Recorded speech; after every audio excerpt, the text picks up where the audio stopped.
terrible. Someone's probably going to ask what the par is on this. There is no par on this. This is just me running transition drills just to stay current on the weapons.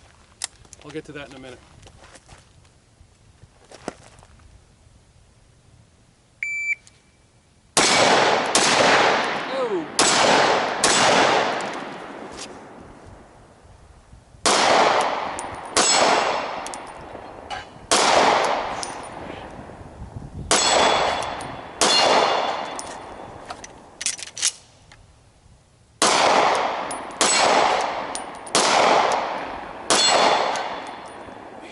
I am so woefully out of practice because I've been spending way too much time doing this and doing this, making slings, that I am lacking in my weapons skills.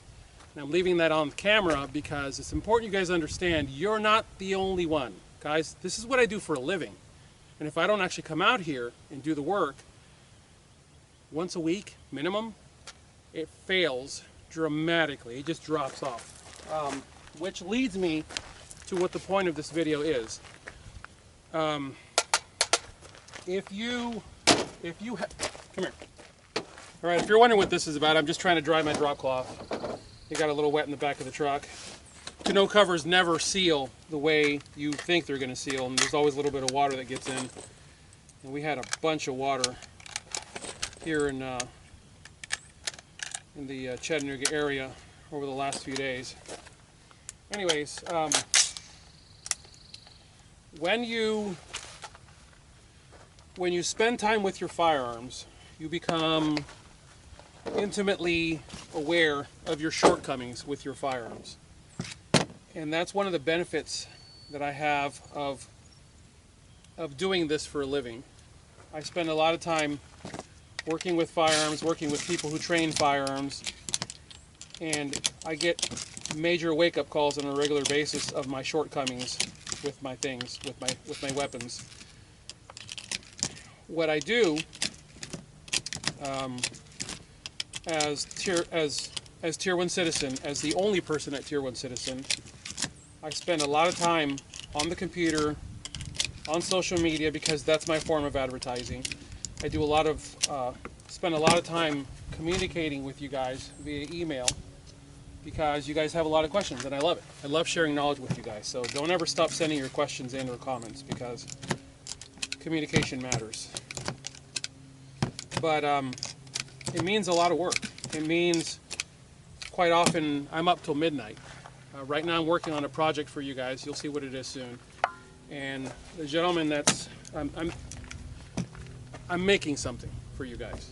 And the gentleman that's doing the contract work for me routinely communicates with me at midnight, which is really quite cool because clearly he works too much too. It's just, when you are a sole proprietor, I mean, it's just what it is. You are going to work, and you're going to work long, long, long hours. So what I'm getting at with this video is this. COVID was a wake-up call to the world, most especially to America. COVID was a wake-up call of how fast things can degrade and why it's important that we remain current with our firearms. With that in mind, it's important that people understand you're not going to rise to the occasion. You're going to fall back to that level of training which you have mastered and or anchored, whatever vernacular you want to use. So when I say to people, well, it's great you have a handgun, or 20. It's great you have a rifle, or 20. When was the last time you shot it? Well, I've never shot this one. You might want to shoot that one. You might want to get it out and shoot it.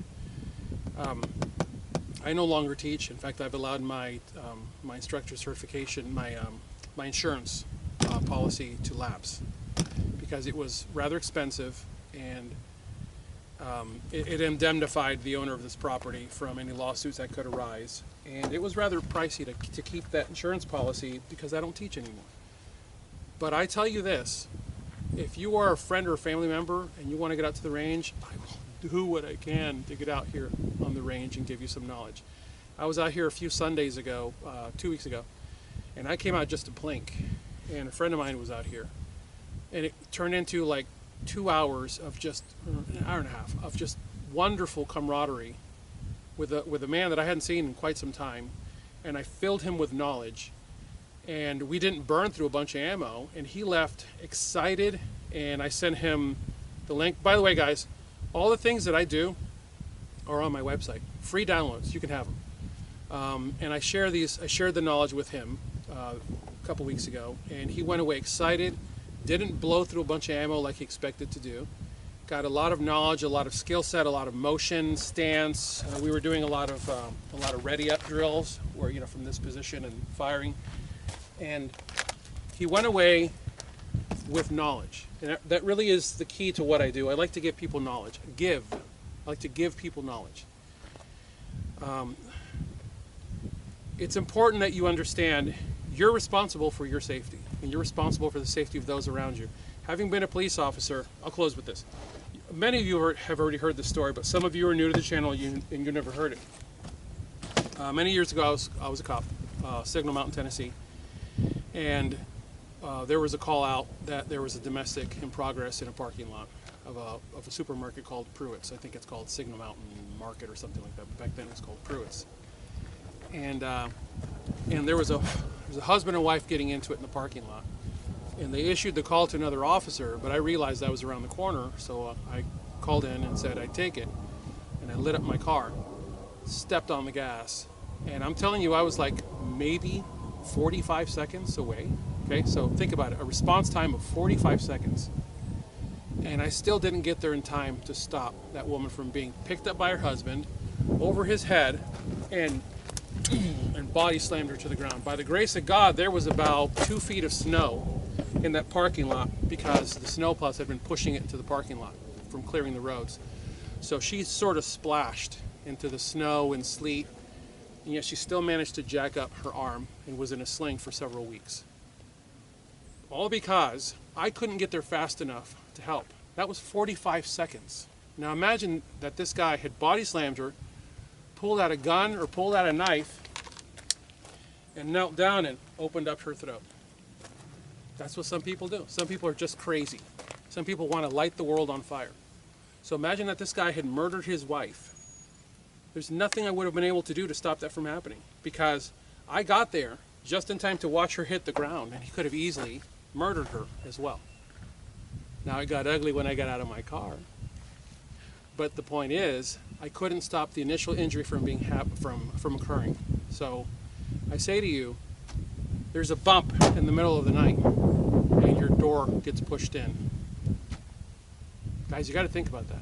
You have to stay current on your firearms. No one is going to come to help you. And even when they're trying to come to help you, they can't help you. Police officers are basically historians. We show up and we record what occurred. We're seldom there to stop it from occurring. So please consider that. As always, I thank you guys for watching. I thank you for your sling purchases. I thank you for your sticker purchases. By the way, the small stickers fit perfectly on the side of an AR-15, which is why I made them. They also fit nicely on hearing protection. Although this is a patch. This sticker was made off the size of this patch. Patches are coming. But anyways, thank you guys for your support. God bless you all. Get those guns out and practice. Have a good one.